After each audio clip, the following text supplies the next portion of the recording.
Bonjour à tous, bienvenue pour ce nouveau cours de l'Agence internationale de l'énergie dans le cadre de notre programme de renforcement des capacités pour les statistiques et pour la modélisation énergétique. On espère que vous allez bien depuis nos sessions de la semaine dernière et que vous êtes d'attaque pour deux nouveaux webinaires consacrés à la modélisation.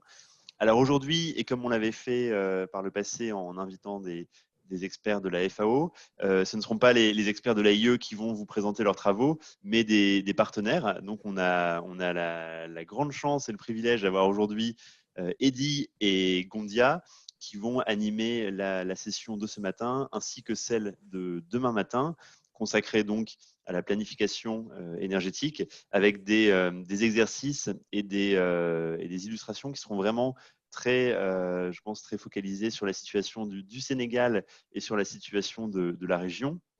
Donc, pour les présenter en deux mots, mais je les laisserai évidemment en dire plus. Eddy est enseignant-chercheur à l'école des mines. Il est de nationalité ivoirienne et française et a effectué beaucoup de travaux sur la sous-région d'Afrique de l'Ouest. Et Gondia est chercheur à l'Institut français du pétrole et énergie nouvelle, l'IFPEN, et travaille également sur les systèmes énergétiques, en particulier dans la région d'Afrique de l'Ouest. Et Gondia est également sénégalais et français. Donc voilà, j'imagine qu'il aura aussi beaucoup de perspectives sur la situation du Sénégal. Alors je vois qu'aujourd'hui, voilà, on n'a pas tous les participants, vous êtes un petit peu moins de 10. J'imagine que certains ont des contraintes, mais on va tout de même démarrer.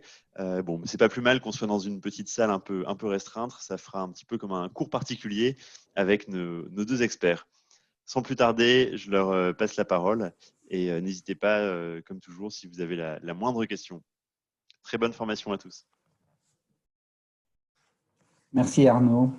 Donc, bonjour à tous. Donc, voilà. Moi, je suis Eddy Assoumou. Donc, comme Arnaud l'a dit, je suis enseignant-chercheur à l'École des mines de Paris. Et je dirais que ça fait un moment que je travaille autour des questions de planification. J'ai travaillé sur les premiers modèles de type Times, en fait, sur le premier modèle Times utilisé en France. Et avec Gondia, je pense qu'on est très heureux aujourd'hui de faire cette présentation et d'essayer de partager ce qu'on a, un peu notre expérience et vous inviter aussi à partager un peu cet intérêt pour la modélisation de long terme. Alors, je suis ivoirien, je ne suis pas français, et c'est pareil pour Autant pour Gondia moi. Pardon. aussi. Non, mais ça nous a fait sourire. Mais... Et donc, on va essayer là d'adapter nos transparents et nos explications au cas du Sénégal. Et on espère que votre retour et votre expertise vont nous permettre ensemble d'avoir un échange fructueux. Donc, je vais laisser Gondia se présenter. Oui, bonjour, moi c'est Gondia, donc je suis chercheur à l'Institut français du pétrole. Comme Eddy l'a déjà rappelé, Eddy il a été le premier à travailler sur la première version de modèle prospective en France. Je suis le deuxième ou troisième. Pour ADNS, ça s'impose, on a laissé se présenter en premier. Mais donc, je suis sénégalais, donc comme il l'a précisé, malheureusement, Arnaud, je ne suis pas encore français. La dernière fois, vous m'avez laissé dire que vous étiez franco-ivoirien et franco-sénégalais. Ah, peut-être ça nous a échappé alors. Pardon, autant pour moi. Donc, pardonnez-moi. Voilà. J'ai beaucoup travaillé sur tout ce qui est analyse des systèmes énergétiques, de la prospective moyen long terme, que ce soit au niveau européen, français ou mondial. Et on s'intéresse avec Eddy beaucoup à la région subsaharienne, Afrique de l'Ouest. Et donc, c'est dans ce cadre qu'on a voulu mettre en avant quelques-unes de nos compétences sur la modélisation en essayant d'appliquer avec des exemples simples sur le cas Sénégal, par exemple. Donc, nous essaierons de montrer durant ces deux sessions. Donc, voilà. Je laisse Eddy entamer la session, sauf si Arnaud a quelque chose à ajouter, peut-être. D'accord. Merci. Donc,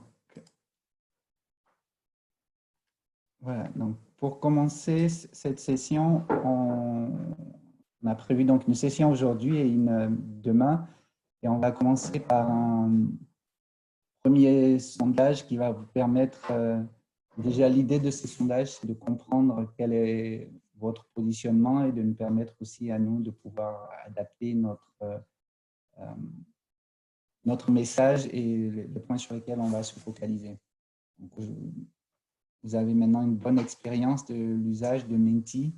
Et donc, on va voir sur cette première question Menti qui va porter sur un peu une série de questions qui va porter sur votre familiarité, sur les horizons de modélisation avec lesquels vous êtes le plus familier.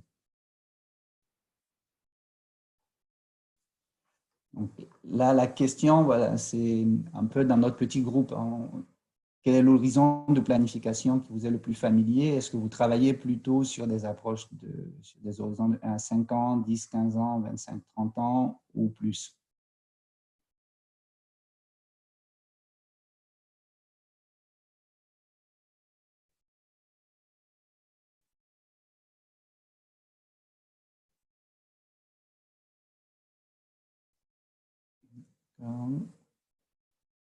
Donc, on a une bonne moitié qui est plutôt sur des horizons de court terme. Alors, le code de l'application Menti est au-dessus, c'est 53 30 35 0.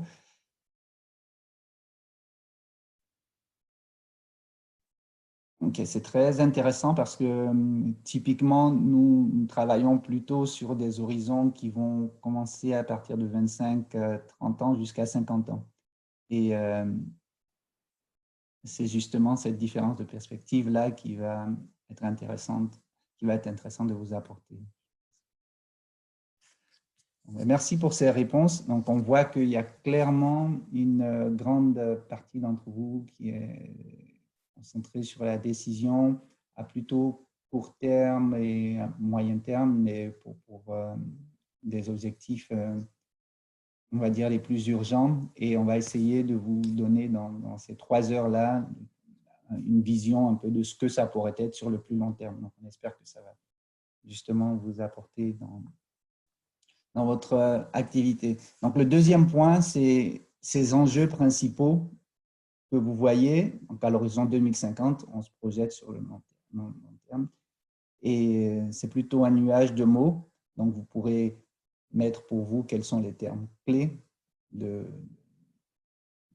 devraient orienter la stratégie énergétique du Sénégal. Est-ce que c'est plutôt l'accès à l'énergie et l'électrification rurale?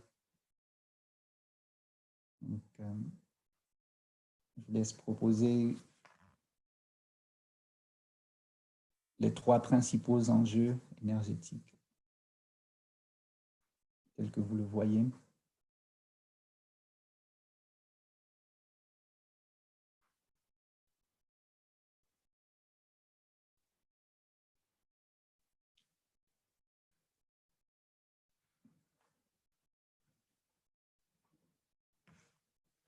Alors, je ne sais pas si la page a besoin d'être l'électricité moins chère, donc l'électrification, maîtrise de la demande,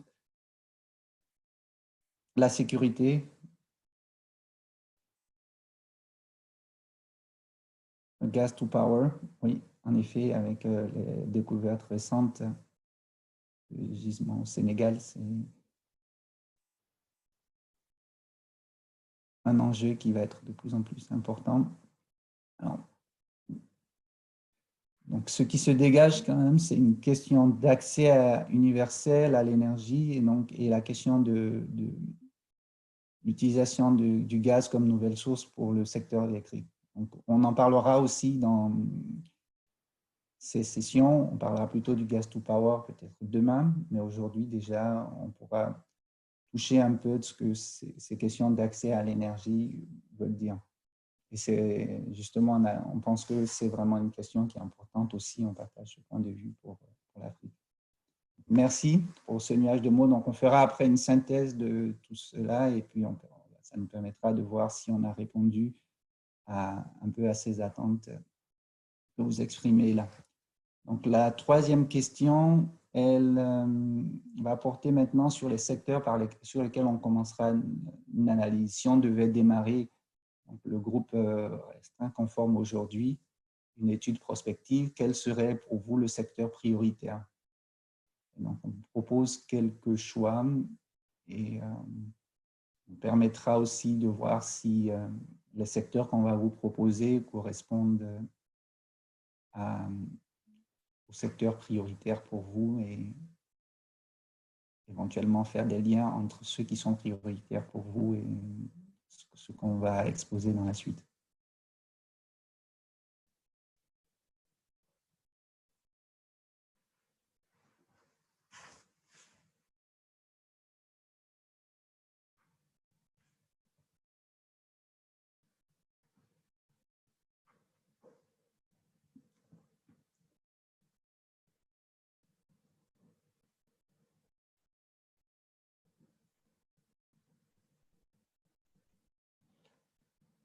Donc, le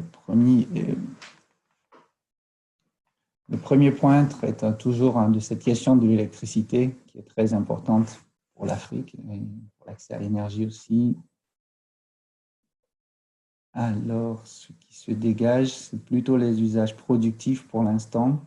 Donc, l'énergie pour les usages productifs comme soutien à la croissance. Et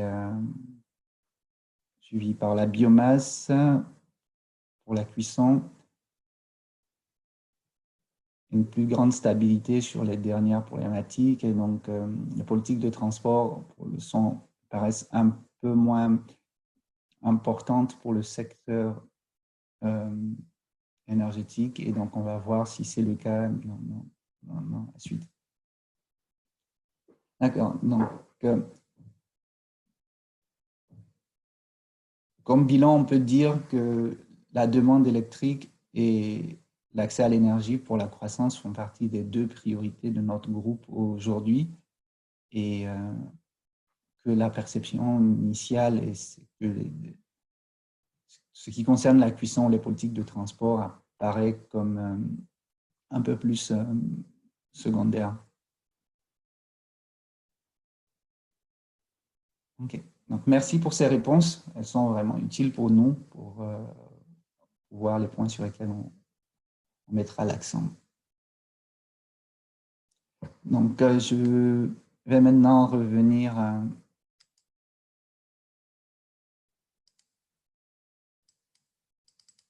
à ma présentation et ce qu'on va voir là, c'est dans ces deux séances. Dans la première séance, on va parler d'abord de l'exercice de prospective. C'est quoi la prospective et qu'est-ce qu'on peut tirer d'une rétrospective? Après, dans un deuxième temps, je vais vous parler des modèles de prospective énergétique, comment on les construit et pourquoi.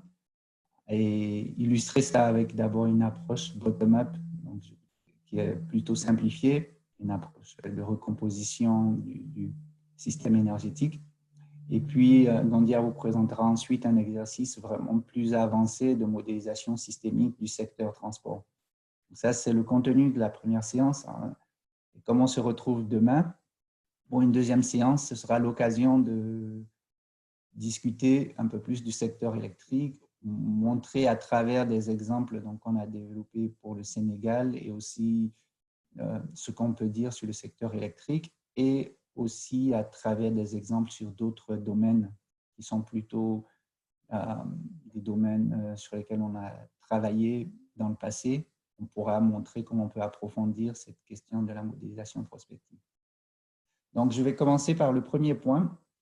Alors, pourquoi on insiste sur ce point? Je crois que en général, on va beaucoup parler de modèles et un point qui est pour nous aussi important, c'est de voir que lorsqu'on va faire ce travail sur le long terme, on a un enjeu qui est celui de la décision et on essaie de faire de l'aide à la décision. Et donc, classiquement, dans la prospective, qui est une démarche, pas seulement des méthodes d'évaluation, on distingue les attitudes face à l'action et 4 types d'attitudes fondamentales, je dirais. La première, c'est l'attitude du décideur qui est passif, et ce n'est pas forcément négatif, mais passif, c'est l'exemple qui est souvent pris, c'est celui de l'autruche.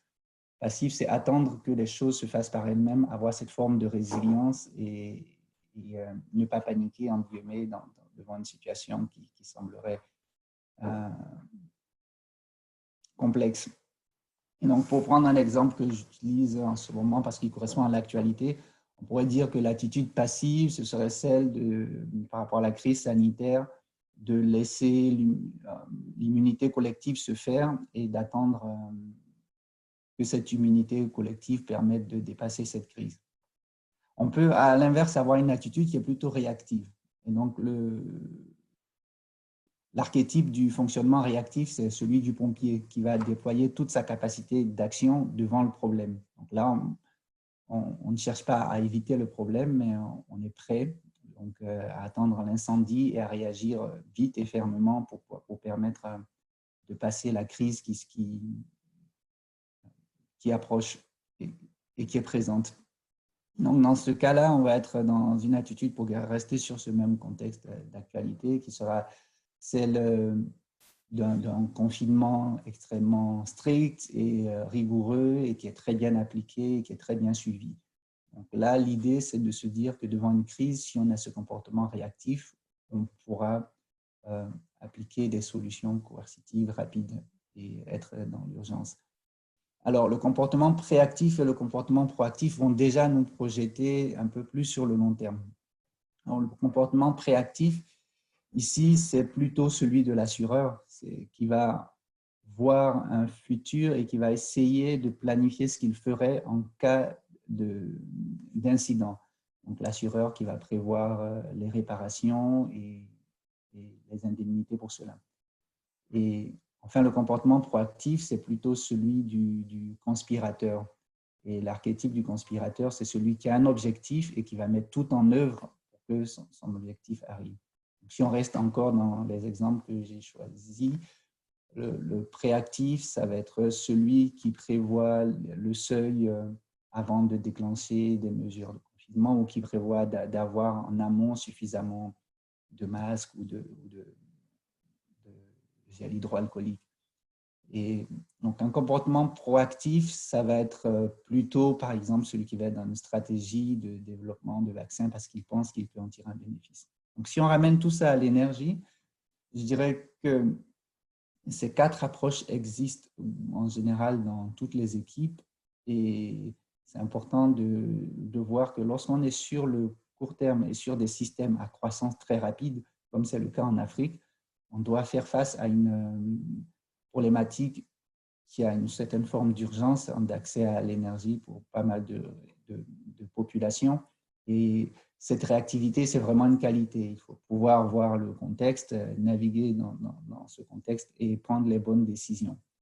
Et nous, on pense que la recherche et d'autres personnes peuvent donner aux décideurs cette vision aussi un peu préactive et proactive et essayer d'anticiper sur le long terme, mais après avoir des forums d'échange, et c'est ce qu'on essaie de faire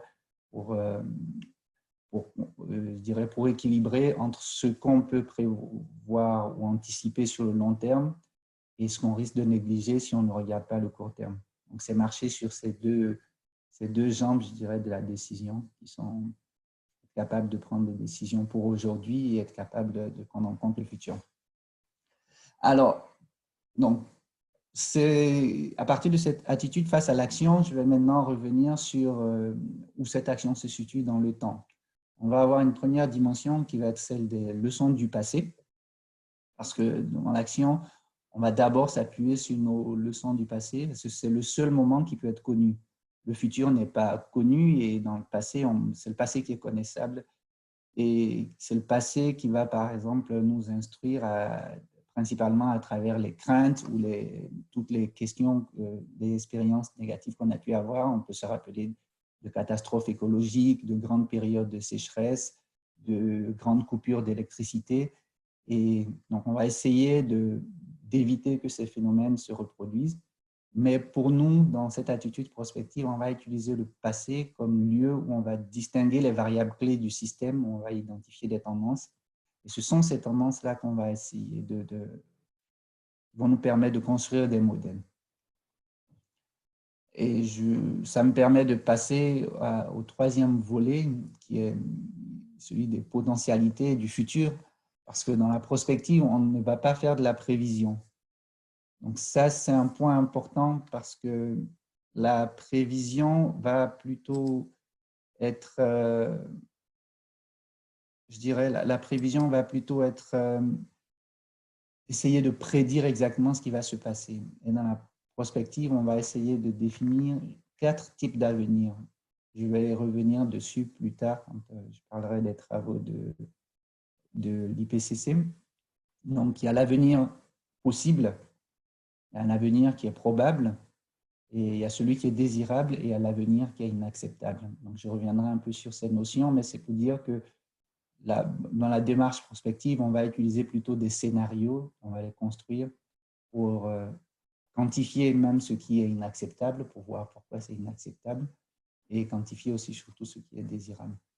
Donc voilà, pour synthétiser un peu tout ça, j'aime bien cette phrase de Bertrand de Jouvenel, qui est l'un des initiateurs de la prospective d'un point de vue conceptuel, donc, qui dit que l'avenir est pour l'homme un domaine d'incertitude s'il se pose comme sujet connaissant et plutôt comme sujet agissant, comme un domaine de liberté et de puissance. Donc, pour moi, le décideur est celui qui a cette capacité d'action. Et puis, ce qu'on peut faire, nous, c'est d'apporter une connaissance sur cette dimension d'incertitude-là.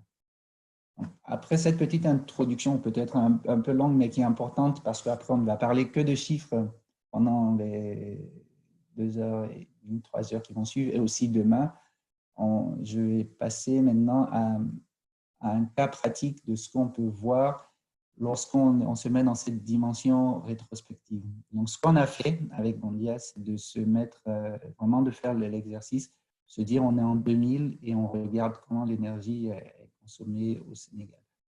Ces graphiques sont disponibles sur le site de l'Agence internationale de l'énergie. Donc, ils présentent l'évolution de la consommation finale avec, sur la gauche, le pétrole, la biomasse, l'électricité, et sur la droite, les différents secteurs qui consomment ces énergies-là. Donc, ce qu'on peut observer, c'est que, vu de 2000, l'électricité est vraiment la troisième roue du carrosse. C'est la plus faible quantité d'énergie et c'est essentiellement les produits pétroliers qui structurent le mix énergétique. C'est vraiment le socle de ce mix énergétique dans les transports, un peu dans l'industrie et aussi de la biomasse. Donc, par rapport au questionnement qu'on se posait tout à l'heure, on voit qu'il y a un peu aussi ce sentiment que cette énergie est établie, mais les produits pétroliers constituent ce socle et surtout la biomasse aussi, les usages de la biomasse. Donc, au niveau des secteurs et des usages, il y a une grande part pour le secteur résidentiel et environ 27% pour le secteur de transport. Donc, si on avance de 5 ans, en 5 ans, il y a une croissance de 17% de cette consommation d'énergie finale, donc qui demande vraiment une réactivité et une grande adaptation. Et cette croissance, donc toujours selon les statistiques, elle s'est faite essentiellement dans le transport, avec une croissance de la demande de produits pétroliers et en partie aussi dans la production électrique. Donc, je vais accélérer un peu plus. 5 ans plus tard, en 2010, de 2005 à 2010, la croissance d'énergie finale, là, elle croît de 48%, ce qui est un rythme de croissance impressionnant. Et cette croissance ici, elle a l'air d'avoir été plutôt le fait de la biomasse. On voit dans les statistiques donc, une croissance de 80% de biomasse. On n'explique pas forcément, mais justement l'intérêt, c'est d'échanger et de voir ensemble avec vos retours ce qui pourrait être les mécanismes qui pourraient être à l'œuvre et comment on peut les capter dans un modèle. Et on voit aussi qu'on a toujours une certaine stabilité dans les usages parce que cette croissance, elle va toucher tous les secteurs. Et enfin, si on arrive en 2010 et 2015, on a toujours une croissance assez vive qui, là, va profiter au secteur aux produits pétroliers.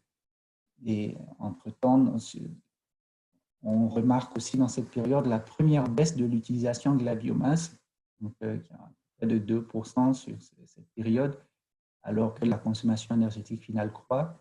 Et ça, c'est probablement en partie lié au très grand dynamisme des mesures de substitution de foyers au Sénégal, qui est partie des réussites qui sont souvent citées.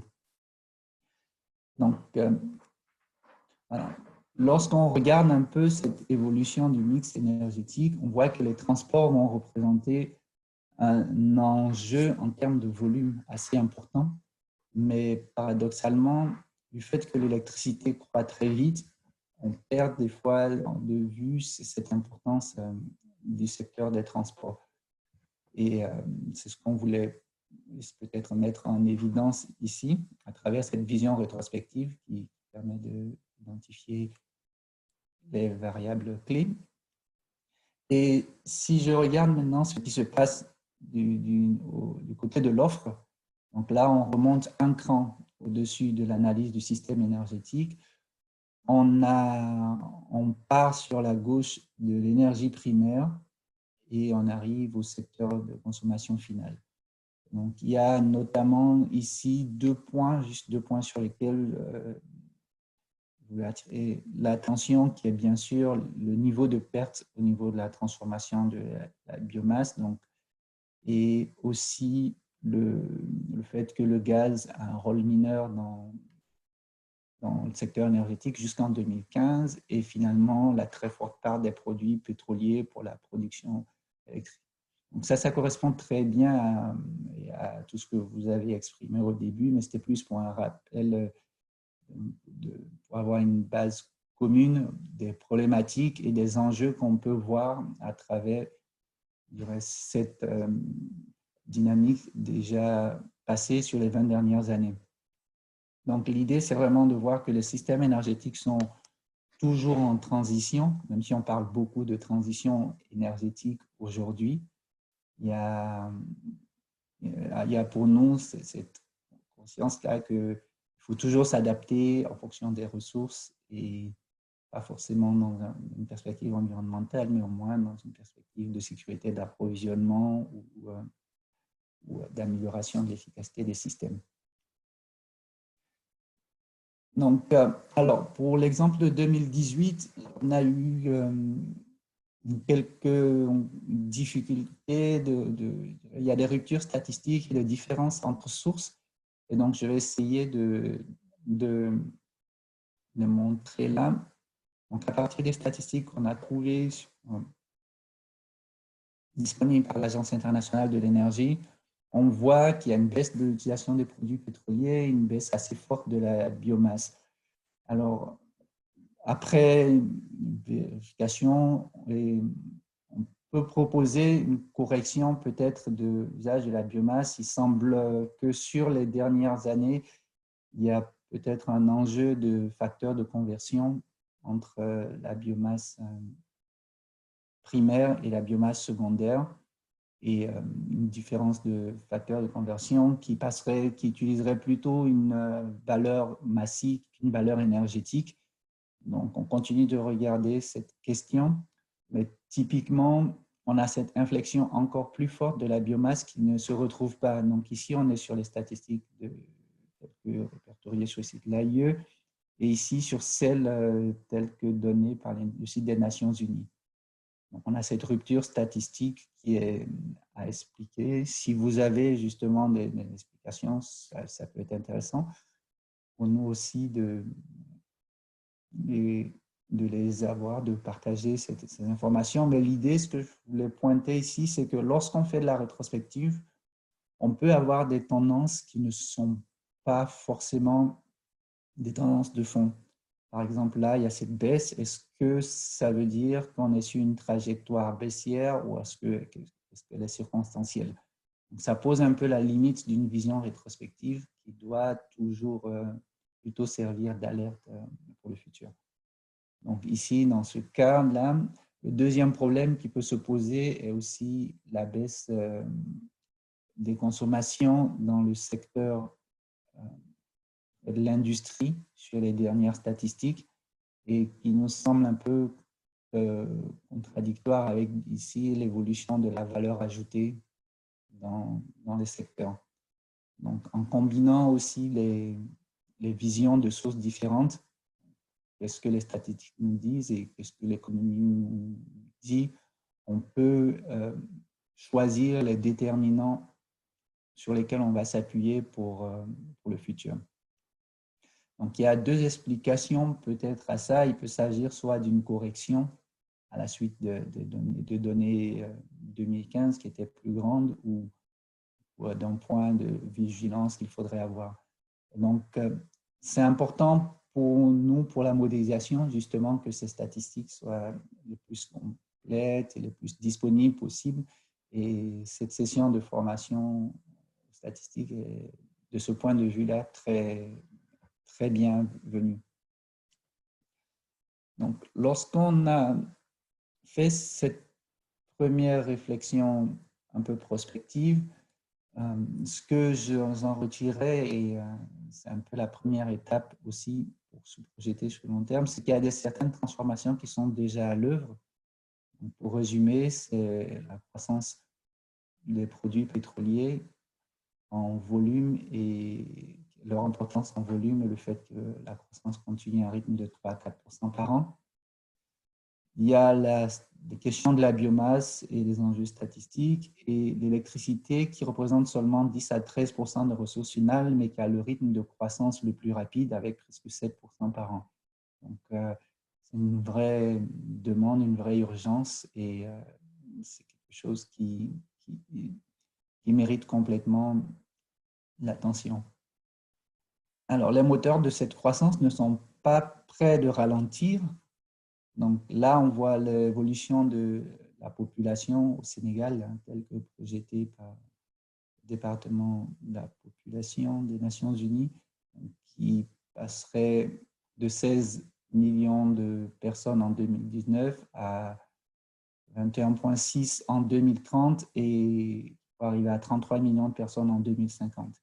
Donc là, la question de l'accès à l'énergie et de l'accessibilité est extrêmement importante aussi.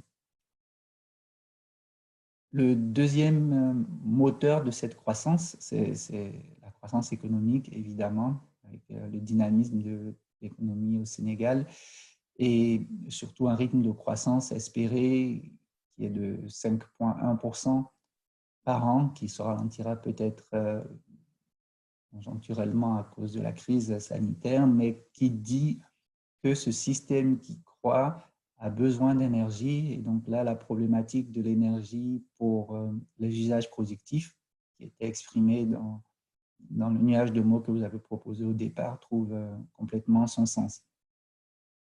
Donc, ces deux tensions-là font qu'on peut identifier déjà quelques enjeux du futur.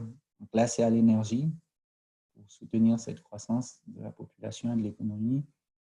Les politiques publiques, en partie pour les infrastructures et aussi pour les mécanismes de subvention ou de redistribution. Donc, les infrastructures, justement, construire, quelle capacité construire, combien de véhicules, quelles infrastructures d'approvisionnement et les impacts environnementaux, parce que le Sénégal s'est engagé aussi dans cette très grande difficulté qui est propre à beaucoup de pays de la sous-région, qui est de satisfaire une croissance forte et en même temps de prendre pleinement part aux discussions environnementales au niveau international. Et enfin, ce qui est une très bonne nouvelle pour l'Afrique et pour la sous-région, c'est la découverte de ressources gazières importantes au Sénégal. Donc, c'est cette complexité-là, en fait. Comment est-ce que ces différents moteurs et les possibilités interagissent? C'est cette complexité qu'on peut exprimer à travers un modèle. Donc, nous, comme on le voit, le modèle est vraiment uniquement un outil lorsque l'expertise a tellement d'éléments qu'elle veut mettre en cohérence, qu'elle n'arrive pas forcément. On peut utiliser un modèle pour faire ce pas en avant, pour poser ces données et les mettre en relation dans un cadre un peu plus formel. Donc, voilà, ça va donc, permettre là de venir maintenant à la question de la construction de ces outils qui en quelques années et ont pris une grande place dans les discours et des fois peut-être exagéré parce que le modèle, ce n'est pas le cœur de l'activité. On aime bien insister dessus. Le modèle est utile, mais il ne faut pas faire du tout modèle. Et donc, c'est la question qui est importante aussi, c'est cette question d'établir un modèle de prospective fiable. On va essayer de montrer justement cette attitude prospective et ce qu'elle apporte je dirais, dans la réflexion pour le long terme. Je commencerai ici par un sondage Menti qui peut nous permettre aussi de voir un peu votre positionnement, vos expériences de modélisation. Donc, on va retourner là du coup, sur Menti pour cela. Et la première question qui va être posée, c'est votre expérience de modèle de planification.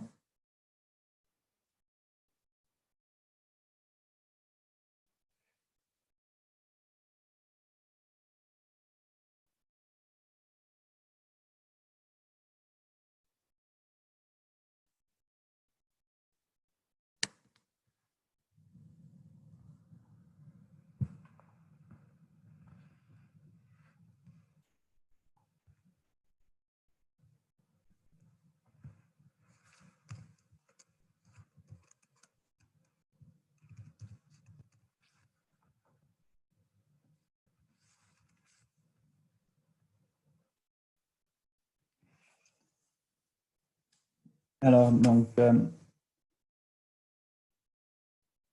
d'accord. Vous avez plutôt utilisé des résultats de modèles de planification ou quelques modèles et aucune des options précédentes, ce qui est cohérent aussi avec ce qu'on avait échangé.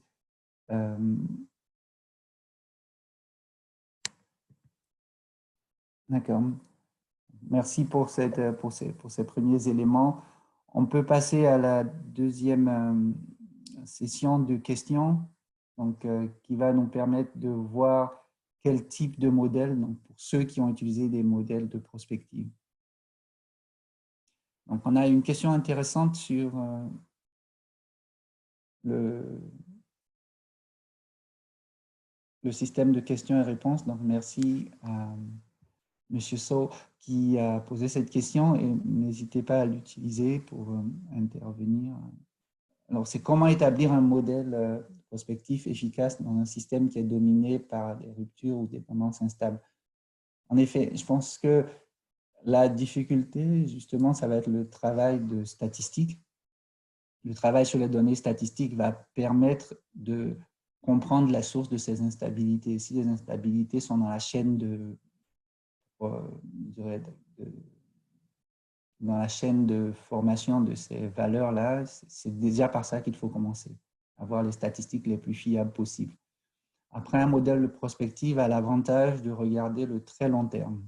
Donc, je vois que les principales expériences sont avec le modèle LEAP. Donc, on espère que ce qu'on va vous proposer va être un complément à cette approche de modélisation. Donc, ben, merci. Je pense qu'on a toutes les réponses là pour cette question. Et donc, je disais que dans un système instable, je mettrais plutôt l'accent sur le fait que les modèles de prospective vont aider à anticiper et à… Excusez-moi, j'ai un petit… Oui, ok. Pour partager mon écran, je disais que les modèles de prospective vont aider à aller plus loin que le court terme et on peut se projeter sur vraiment le plus long terme et voir des scénarios en termes de qu'est-ce qui serait souhaitable. Et j'espère que dans la suite, Bandia vous montrera justement comment dans un système instable en pratique, on peut projeter une demande de transport. Donc, Gondia, cette question, elle sera pour toi. Pas de problème. Donc, je vais maintenant revenir à la présentation et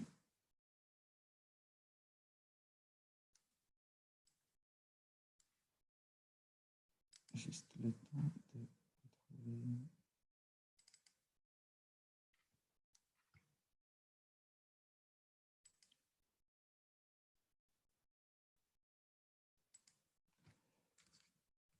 Voilà. Pour partir des travaux de l'IPCC, et notamment du rapport 5, qui montre vraiment le rôle des modèles et comment les modèles font aujourd'hui partie intégrante du débat, avec ce rapport-là qui utilise 31 modèles et à peu près 1000 scénarios. On a une utilisation massive de modèles dans le cadre de ce rapport. Et pourquoi? Parce que ces modèles vont servir à se projeter sur le très long terme. Donc ici, on est plutôt à la fin du siècle, donc à l'horizon 2100. Et on voit sur ce graphique qui montre un abscisse d'évolution dans le temps et ici les niveaux d'émission de CO2, on voit que cette dimension rétrospective permet de voir la tendance que le système suivrait. Et dans le futur, on a typiquement ici 4 scénarios. Un scénario qui serait presque le scénario d'inacceptable, qui continuerait avec ces émissions qui continuent de croître. Un scénario qu'on pourrait qualifier comme scénario probable, celui où quelques mesures pourraient permettre d'infléchir cette tendance. Donc, c'est le scénario ici FAST, où la croissance économique continue à conduire à une hausse des émissions. Un scénario possible où il y a une inflexion et un scénario qui est le scénario souhaitable, le scénario idéal. Et cette grille de lecture permet de voir comment la négociation, la discussion peut des fois buter sur le fait qu'on n'identifie pas clairement le fait qu'on parle d'un scénario qui est souhaitable. Et aujourd'hui, l'accord de Paris est dans cette vision proactive de dire que ce scénario souhaitable est celui sur lequel les États s'engagent et qui va poser donc un challenge assez important. Donc, les modèles vont permettre de quantifier ces futurs possibles et en même temps de séparer aussi des fois les dynamiques différentes. Donc, sur ce second graphique-là, on va voir ce qui se passe pour les pays membres de l'OCDE et les pays hors OCDE. Et donc, on va voir que cette dynamique de croissance va être différente avec des pays où la croissance économique et la croissance de la population est plus faible et un challenge qui va être beaucoup plus grand pour les pays où justement cette croissance économique est souhaitée, souhaitable et la croissance de la population aussi, la problématique d'aspect d'accès et de development first importante. Donc, voilà, à partir de ces éléments, on va voir maintenant ces modèles qui vont s'intégrer dans un processus d'évaluation qui est plus large. Et ici, ce qui est important de préciser, c'est que voilà, nous, on n'est pas partisans de faire des modèles juste pour des modèles, c'est vraiment de les intégrer à une histoire. Et ce graphique de l'IPCC l'illustre bien. On va avoir quelques dimensions clés, donc le style de vie, l'économie, les institutions, les décideurs politiques, le choix technique qui s'ouvre, qui sont disponibles et les ressources naturelles. Donc, dans cette interaction, finalement, les Shared Socio-Economic Pathways de l'IPCC, donc qui sont ces trajectoires partagées socio-économiques, vont construire une vision du monde qui va être basée sur la population, quel niveau d'urbanisation, quel niveau de croissance, qu'est-ce qui justifie ces scénarios. C'est cette partie-là qui permet vraiment de construire la vision commune. Et une fois que cette vision commune est établie, donc, qui va faire appel à différents autres aspects comme la sociologie ou l'économie, mais pas forcément de l'économie quantitative. on va passer à des modèles qui, eux, vont être juste des instruments de quantification de ces futurs possibles et essayer de voir quelles sont les évolutions, les impacts de ces développements en termes d'émissions, en termes d'utilisation des différentes sources d'énergie, en termes de coûts et d'épuisement des ressources. Et ces modèles et ces scénarios vont ensuite alimenter cette base de connaissances et qui va servir justement comme, pour la prochaine phase comme élément de compréhension du passé. Donc, c'est dans ce processus-là qu'on peut observer qu'aujourd'hui, on estime qu'il n'y a pas assez d'études à l'échelle du continent africain qui permettraient de mieux prendre en compte les histoires particulières et le contexte particulier de l'Afrique dans ce débat. Donc, pour l'illustrer, là, c'est un transparent qui est juste mis pour...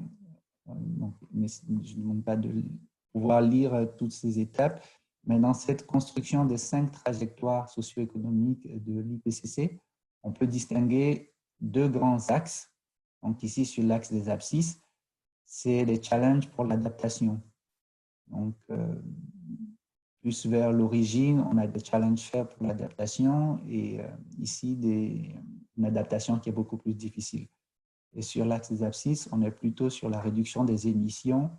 Donc, on a ces 2 axes. Est-ce qu'il vaut mieux réduire des émissions, une vision un peu proactive, ou plutôt s'adapter et qui a une vision plutôt préactive, celle de l'assureur.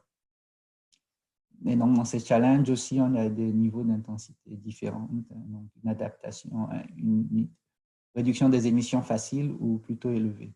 Donc, lorsqu'on pose les 5 trajectoires socio-économiques proposées par l'IPCC sur cet espace, on voit que, bien sûr, la vision soutenable, celle où tous les marchés sont connectés et où on a une société qui a une croissance qui est moins axée sur l'utilisation de matières premières et avec une diffusion facile des technologies, va avoir des challenges d'adaptation et des challenges de mitigation aussi faibles. Donc, ça va être le cas idéal.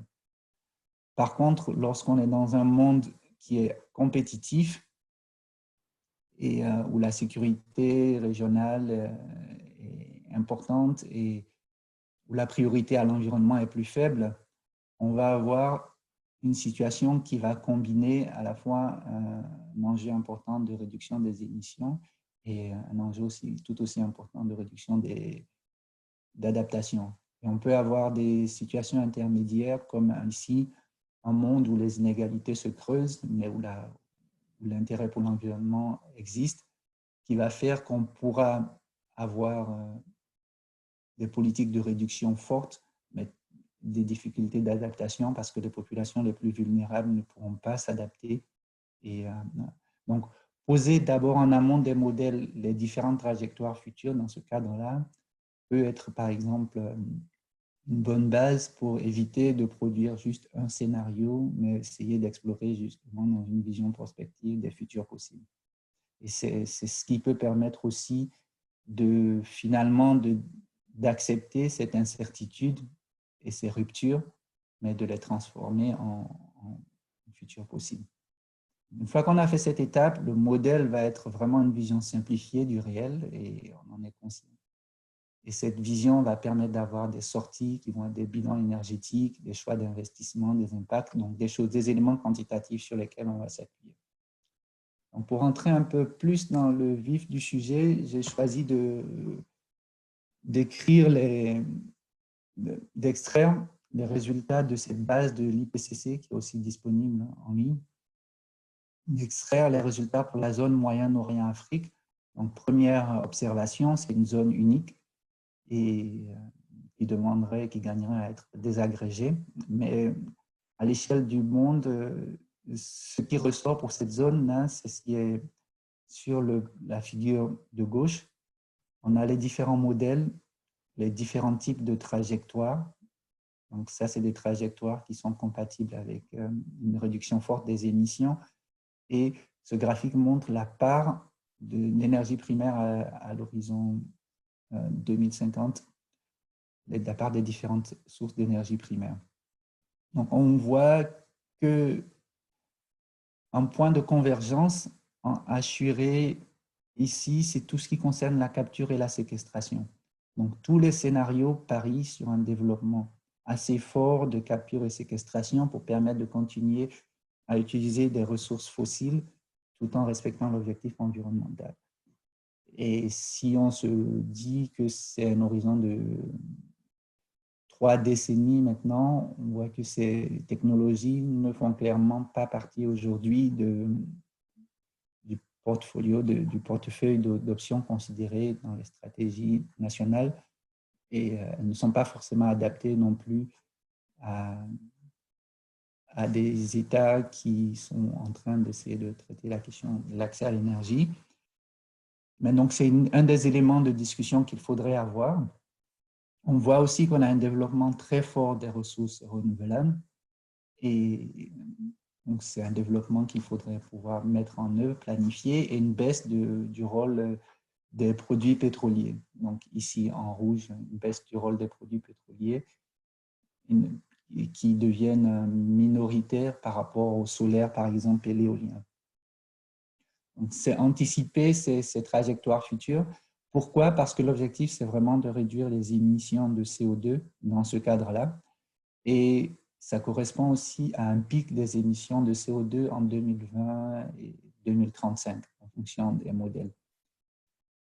Donc, pour cette zone, voilà les défis qui sont posés et peut-être quelque part la source d'incompréhension, parce que lorsqu'on pose ces objectifs comme critères à atteindre obligatoirement, ils ne sont peut-être pas compatibles avec les aspirations au développement de certains pays, où du moins il y a une démarche d'exploration à faire avant de pouvoir avoir la stratégie à mettre en œuvre. Donc, je vais voir maintenant, on va essayer, je regarderai après les séries de questions pour essayer de voir s'il y a certaines auxquelles je peux répondre, ou je peux commencer par dire que maintenant, on va rentrer un peu plus dans la structuration des modèles.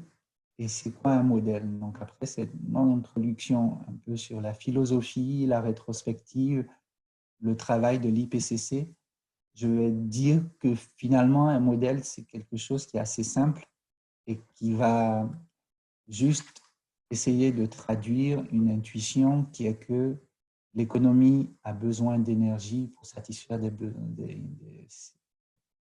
demandes de services utiles, et que cette énergie va avoir un impact sur les émissions, en termes d'émissions, et un impact environnemental.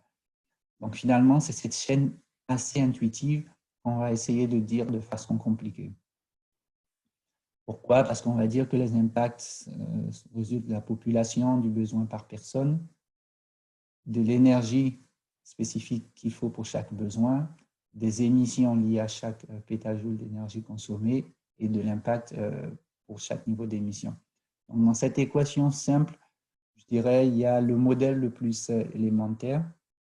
Mais après, ce qu'on va faire, c'est de dire que ces besoins en services énergétiques eux-mêmes dépendent de l'organisation des activités économiques. Donc, on va avoir une première famille de modèles qui va se concentrer sur l'explication des mécanismes en œuvre dans l'organisation des activités économiques. Donc, la complexité qui va nous intéresser ici est celle qui permet de qualifier le niveau d'énergie nécessaire pour cette activité économique et de niveau en service. Donc là, les unités vont être plutôt monétaires. On va parler de secteur d'activité, de population active, de prix relatif, de fiscalité, et notamment de termes de l'échange entre les différents pays. Une deuxième vision, qui est plutôt celle que nous avons, qui va être une vision un peu plus ingénieure et technique, qui va voir le même problème sous un autre angle et qui va dire que le besoin de services, en fait, matérialisé à travers des technologies. Et c'est l'univers technique qu'une société mobilise qui conditionne finalement l'énergie dont il a besoin. Donc, lorsqu'on change d'univers technique, on va changer de manière d'utiliser l'énergie. Donc là, ici, on va être plutôt sur des unités physiques, on va être plutôt sur des innovations, sur la multiplicité des technologies. On va beaucoup parler de rendement et on va un peu occulter l'aspect du système macroéconomique pour être plutôt sur les briques technologiques élémentaires qui vont permettre de satisfaire les services demandés et qui vont être le moteur de la consommation en énergie finale. Alors, on a sur l'ensemble de la chaîne certains modèles qui vont nous permettre, et c'est vraiment l'apport de l'IPCC, de décrire le cycle de l'eau, le cycle du carbone, les modèles de circulation atmosphérique globaux.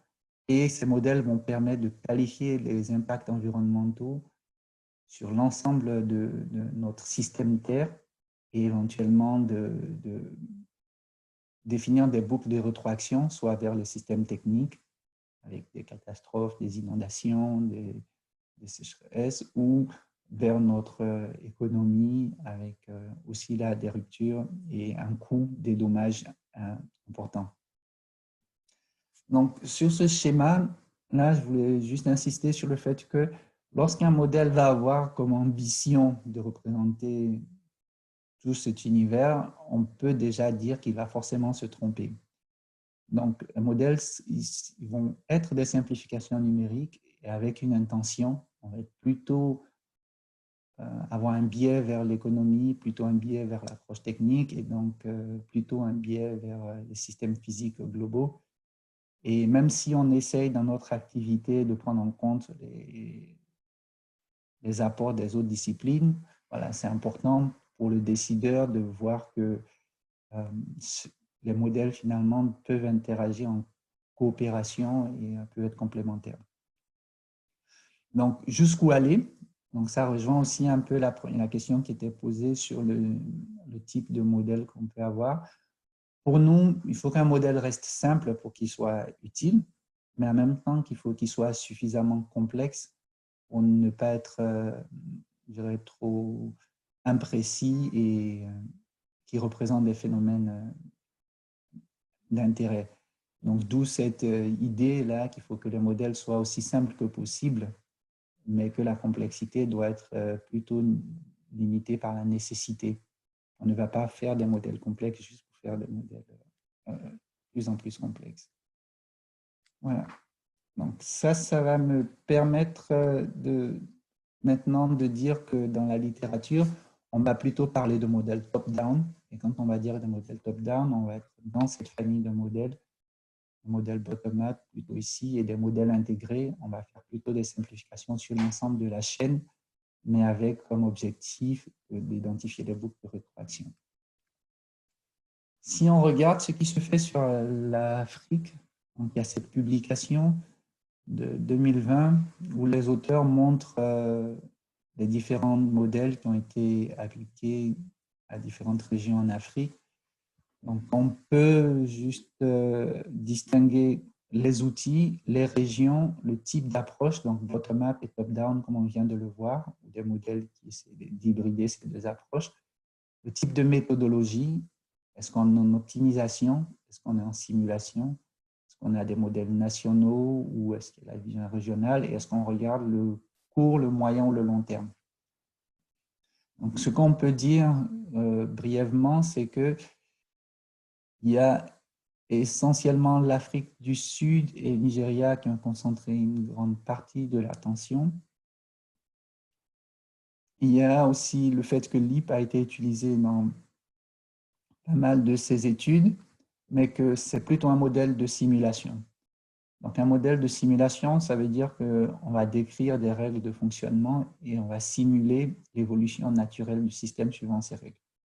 Les modèles d'optimisation, eux, vont permettre d'avoir un critère qu'on veut atteindre et donc le fonctionnement du système n'est pas guidé totalement par la simulation, mais plutôt par la recherche d'un chemin optimal pour atteindre les objectifs qu'on se pose. Nous, on travaille plutôt sur des modèles d'optimisation et c'est ce qu'on veut faire et proposer comme approche, notamment ici dans le cadre du Sénégal.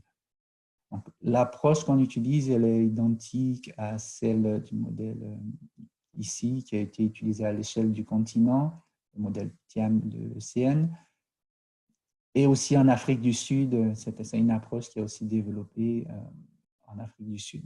Donc, il y a très peu de mise en œuvre de ce type d'approche et l'idée, c'est de favoriser justement la multiplication de scénarios pour enrichir les bases utilisées dans le cadre des négociations internationales. Donc, pour ça, je vais décrire maintenant une approche bottom-up simplifiée, donc bottom-up qui s'articule sur les technologies, qui s'appuie sur les technologies, et c'est une approche qui est assez simple dans son principe. Elle va s'appuyer, comme je disais, sur la description individuelle des équipements. Et ces descriptions individuelles des équipements, elle peut utiliser comme axes principaux les revenus des ménages et leur demande en énergie. Donc, ça, c'est ce graphique qui permet, plus dans le cas de l'off-grid, de situer un peu la pyramide des besoins énergétiques et le fait qu'avec l'évolution du revenu, on va avoir accès à des équipements qui consomment plus d'énergie. Donc, cette intuition qui est facile à partager, elle va se traduire en un tableau qui va lister explicitement tous les équipements disponibles dans le système. Donc, ici, on se limite à l'échelle des ménages. Donc, téléviseurs, réfrigérateurs et autres, et qui va lister la puissance de ces différents équipements, une puissance de base exprimée en watts, et la puissance de veille aussi, parce que la veille peut consommer une quantité non négligeable d'énergie. À partir de cette caractérisation des équipements, de leur puissance installée et de leur puissance de veille, on a une première base qui permet de dire que chaque équipement va être utilisé pour une certaine durée. Donc là, on a le nombre d'heures de marche par jour, le nombre d'heures en veille par jour. Donc, on va ainsi caractériser le fonctionnement, l'usage des différents équipements et surtout, on peut caractériser aussi le multi-équipement. Par exemple, ici, supposez qu'il y a un téléviseur par ménage, mais plusieurs ampoules et plusieurs points lumineux par ménage. Et ainsi, dans le futur, ce que les moteurs pour le changement de système technique vont être, d'une part, peut-être une tendance au multi-équipement, une modification des durées et aussi une modification des puissances demandées par équipement. Donc, le troisième point, le troisième étage de la fusée, ça va être ce qu'on suppose comme taux d'amélioration de l'efficacité énergétique de ces équipements.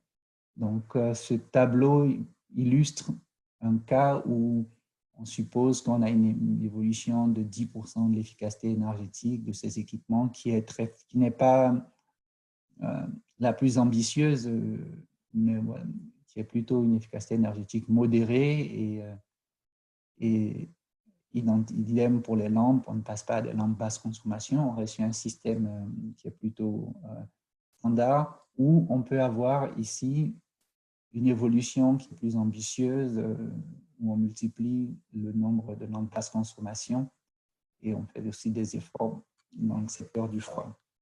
Donc, on a ici ce levier-là de l'efficacité énergétique qui change et qui permet, toutes choses égales par ailleurs, de définir une évolution de notre demande de services énergétiques.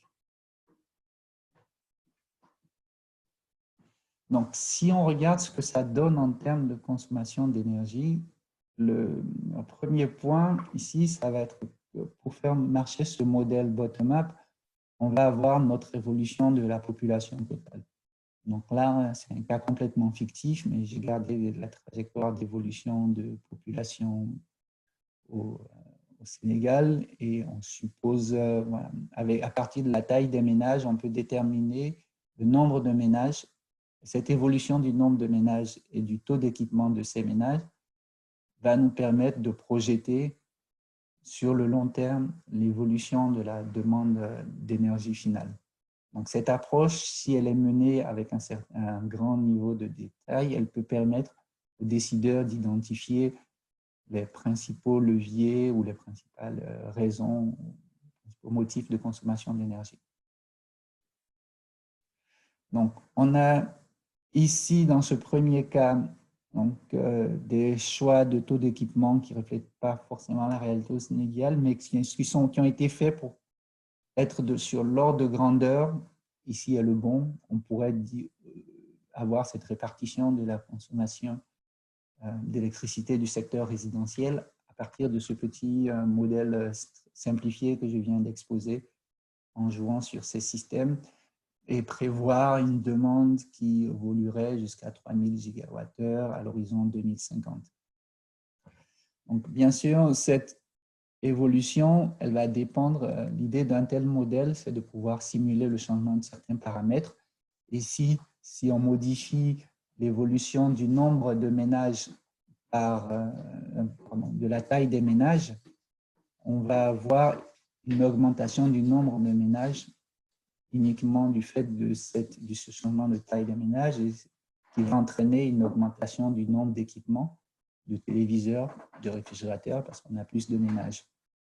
Donc ici, l'effet, ce serait d'avoir une consommation énergétique encore plus importante pour refléter cette évolution.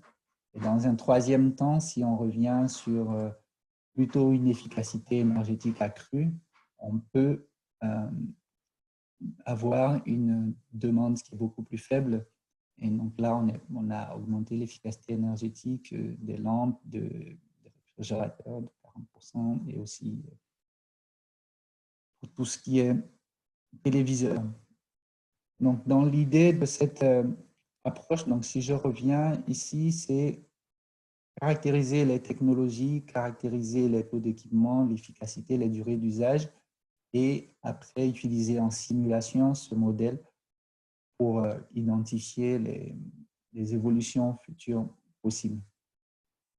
Donc, c'est une approche qui a été mise en œuvre aussi dans un précédent rapport au Sénégal. Donc, vous connaissez bien ce rapport de maîtrise de l'énergie et qui va ici distinguer pour différents usages la climatisation,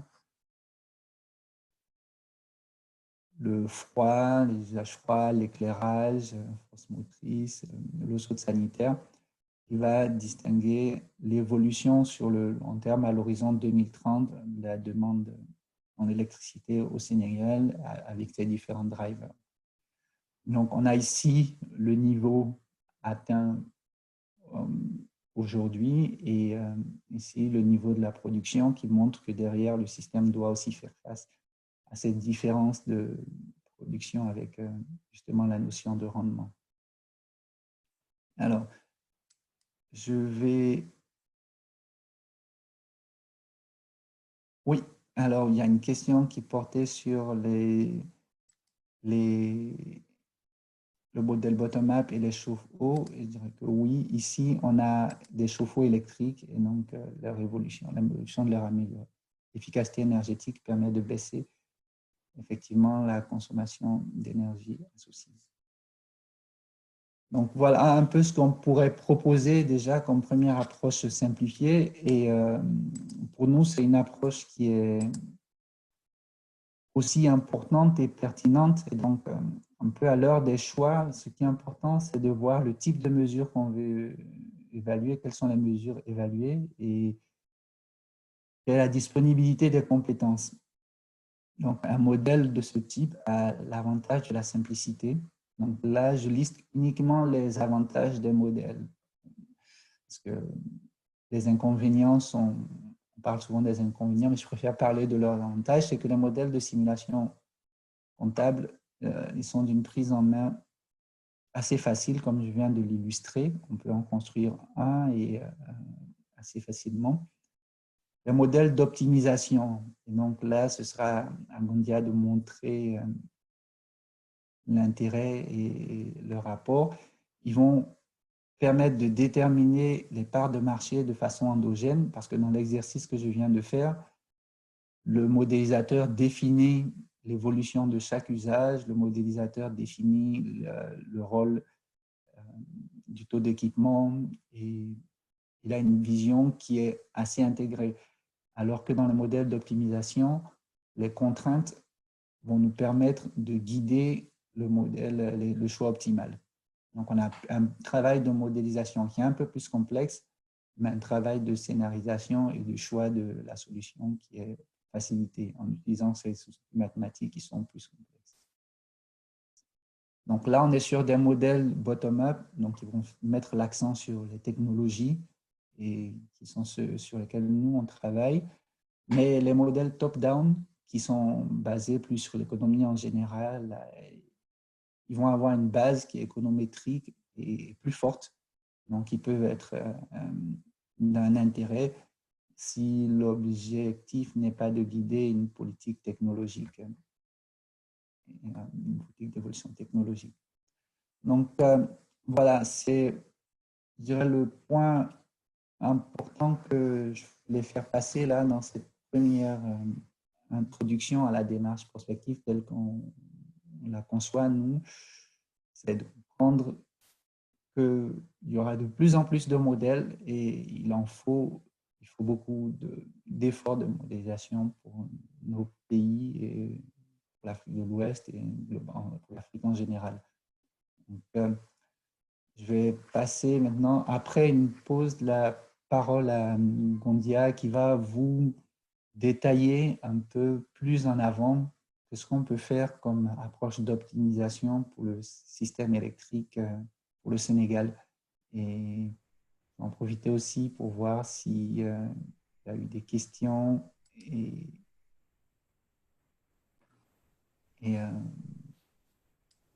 Alors, Eddy, je vais juste rajouter oui, quelque chose par rapport à la question de M. Sow, où il demandait comment établir un modèle prospectif efficace dans un système dominé par des ruptures des tendances instables. La quintessence même de la prospective, c'est de se placer au niveau des mutations et des ruptures. De la rupture des phénomènes qu'on voit dans les systèmes. Et elle appréhende ainsi le renouvellement à partir des ingrédients dans des situations antérieures, tout en essayant d'y intégrer de nouveaux éléments, comme par exemple des technologies ou des concepts beaucoup plus avancés, en tenant compte des boucles de rétroaction éventuelles qui font que le système se pilote plus par sa finalité. Et donc, c'est cet aspect récursif-là de ces phénomènes que les modèles prospectifs vont mettre en évidence et exploiter pour construire en partie les scénarios du futur. C'est-à-dire qu'on essaye de mettre en place un système à partir de l'année de référence, mais tout en connaissant des tendances historiques, on essaye de représenter et d'avoir des réponses par rapport à un certain niveau de rupture. Par exemple, si on veut avoir un minimum de 10% de pénétration de véhicules électriques ou de 60% de renouvelables dans le mix électrique, etc., par exemple, ça nous donne une réponse sur le chemin technologique à suivre. Et donc, ça donne plus des réponses à ces ruptures-là pour pouvoir préparer l'avenir, comme l'avait déjà dit, l'avait précisé Eddy au début de sa présentation. donc voilà, donc là, on vous a exposé un peu ces idées et ce qu'on peut vous proposer, c'est d'avoir une courte série de questions, plus peut-être sur cette première partie, et on fera une courte pause d'une dizaine de minutes avant de passer à la deuxième partie. Vous pouvez utiliser le Q&A pour demande de précision, questions ou des réactions, ou activer aussi votre micro.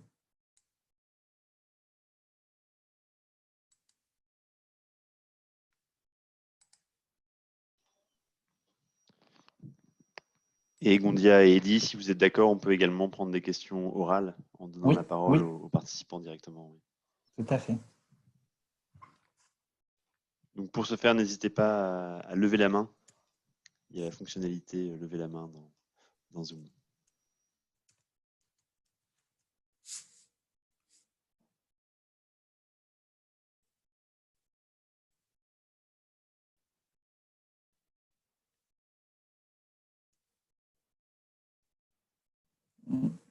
Oui, je pense qu'on a une question. Donc, vous pouvez activer justement votre micro.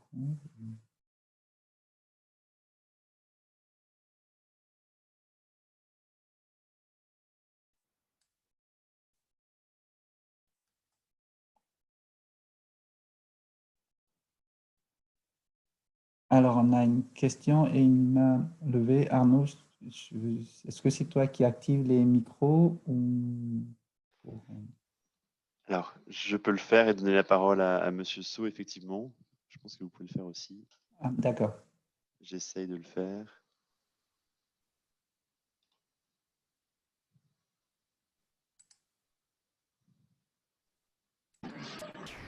Oui. Bonjour. Bonjour. Bonjour. Merci beaucoup des présentations. Merci beaucoup, Arnaud.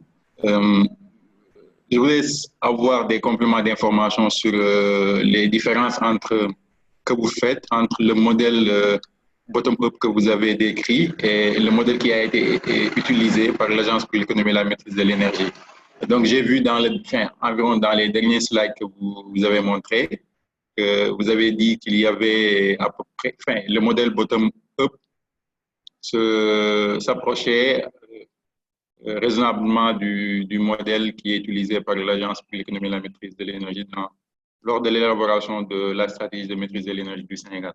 Donc, je ne sais pas quelle différence vous faites entre ces deux modèles-là, étant entendu que ce qui a été utilisé dans ce modèle pour l'Agence pour l'économie et la maîtrise de l'énergie, c'était d'abord d'identifier les différents niveaux d'équipement et la pénétration des équipements dans les différents ménages et voir les usages qui sont connectés aux équipements et les niveaux et les paramètres énergétiques afférents à ces équipements. Donc, pour établir une forme de projection de la demande. Voilà. Si vous pouvez revenir là-dessus sur les similarités qui peuvent exister entre le modèle bottom-up et le modèle qui a été utilisé par l'Agence pour l'économie et la maîtrise de l'énergie. Merci. Merci pour cette question. En effet, je dirais que c'est l'avantage des modèles de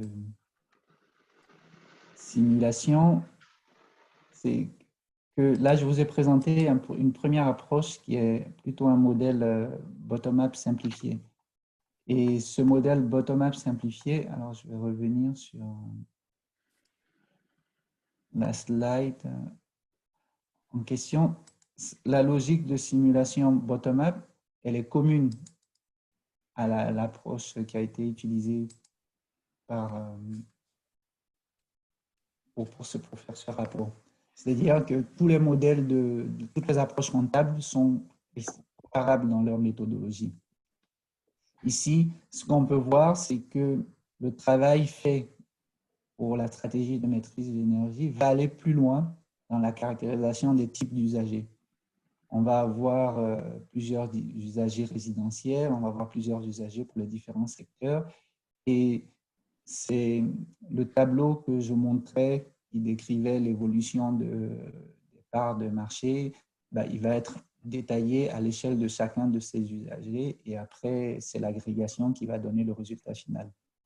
Donc, le résultat final peut être proche, mais la mécanique ici était plus détaillée dans ce rapport-là. Alors, donc, du coup, j'illustrais, en fait, là, ce modèle, c'est un modèle qu'on a construit pour les besoins de la formation, pour montrer que, conceptuellement, la complexité, elle va être d'abord la richesse des statistiques. Et donc, pour faire ce type de modèle, il faut avoir un système de comptabilité qui est désagrégé, qui mesure dans les enquêtes ménages et les enquêtes qui sont souvent les enquêtes sur les conditions de vie.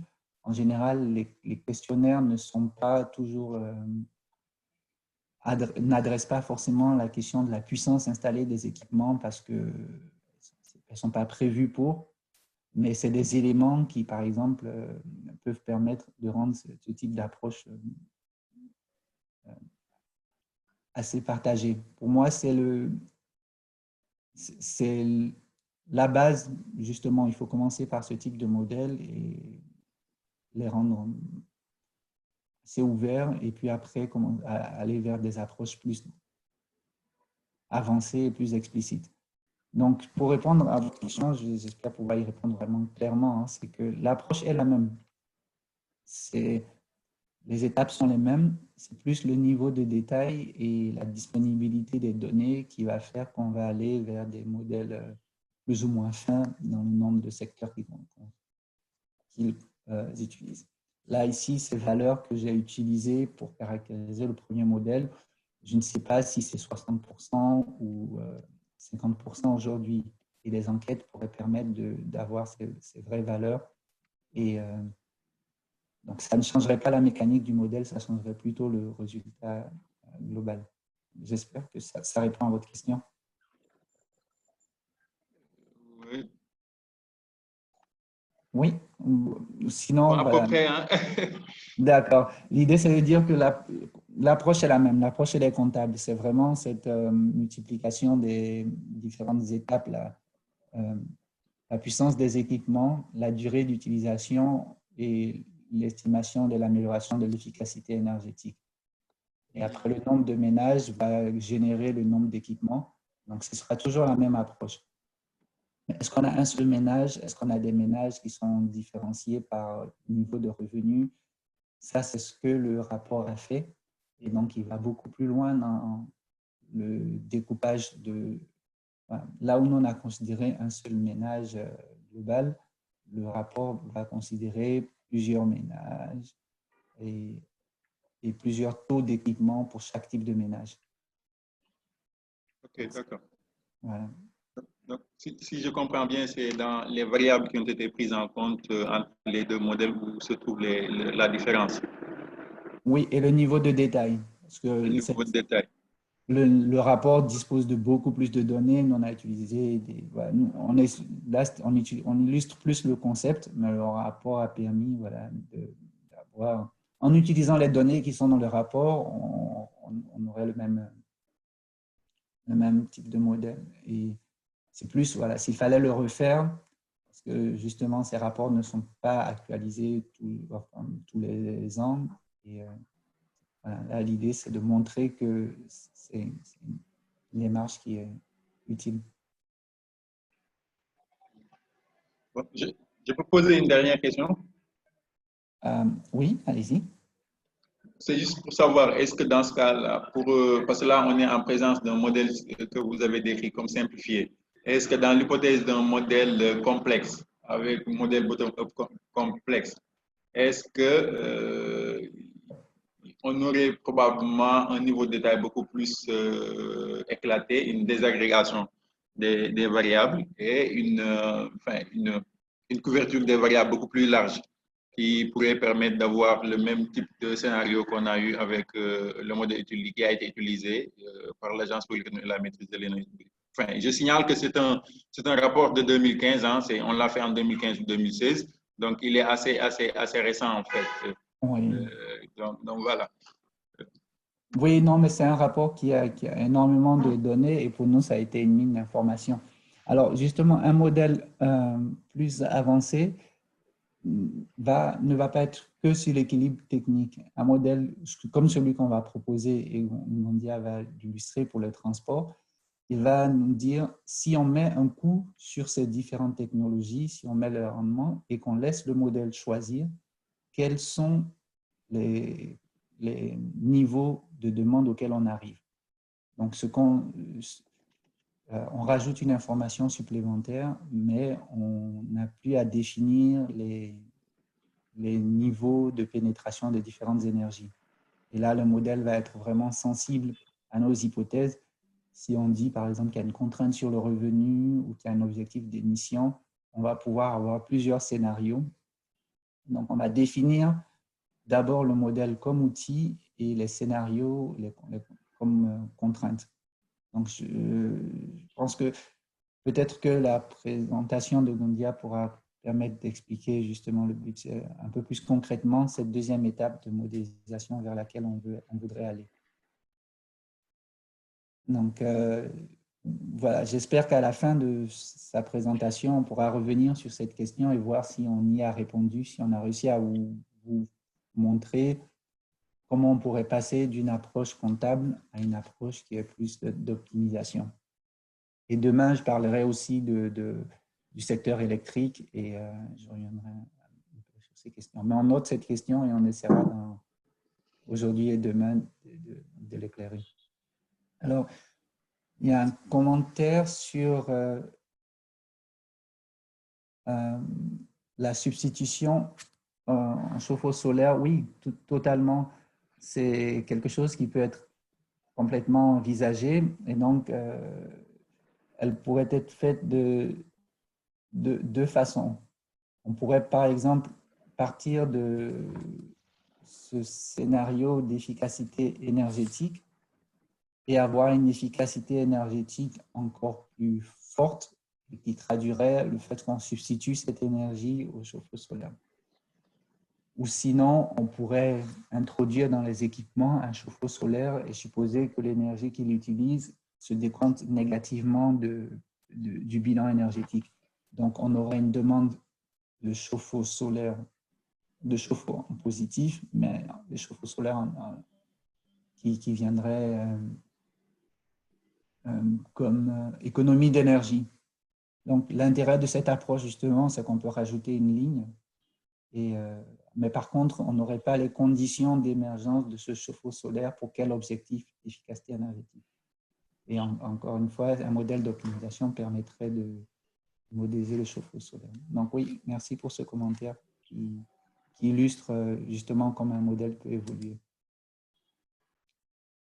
Et voilà. Après, il y a un autre commentaire sur la rupture dans les statistiques. Oui, sur la production et également. Oui, tout à fait. C'est justement, c'est pour ça que cette session de formation sur les statistiques est importante. C'est que nous, pour avancer, pour travailler plus sur l'Afrique, on a besoin en fait, et de faire ce pas. Et je pense que je peux laisser aussi Gondia commenter parce qu'on a beaucoup regardé ces éléments-là. Donc, Gondia, je ne sais pas si tu veux apporter un complément, mais c'est un point important. Oui, comme tu l'as si bien dit, en fait, l'objectif de ces sessions, c'est vraiment de pouvoir créer une synergie de travail pour avoir accès à des données beaucoup plus complètes qui permettraient de faire une vraie représentation dans un modèle bottom-up, par exemple, d'analyse avec des scénarios pour pouvoir analyser des scénarios de manière bien plus précise. Et par ailleurs, on peut regarder un peu plus dans le détail aussi avec mes collègues Gianluca, les statisticiens et les équipes du MPE pour voir où est-ce qu'il peut y avoir des erreurs potentielles. C'est très bien de les avoir identifiées. Ok. Donc, voilà. Donc, sur cette première partie, je propose qu'on fasse... Arnaud, je ne sais pas, une pause de 5 minutes pour pouvoir reprendre ou on peut continuer directement. Je propose une petite pause de 5 minutes. Attendez, moi j'ai 10h32 heure de Dakar à ma montre. Est-ce que si on prend 8 minutes, Eddy et Gondia, vous aurez assez de temps pour finir? Comme ça, tout le monde peut souffler, peut-être regarder des emails urgents ou faire une pause. Pas de problème. Très bien. Bon, on se retrouve à 40. Merci beaucoup, Eddy et Gondia, pour cette première partie et à tout de suite pour la suite. Merci. Merci. Donc, on se retrouve. Merci.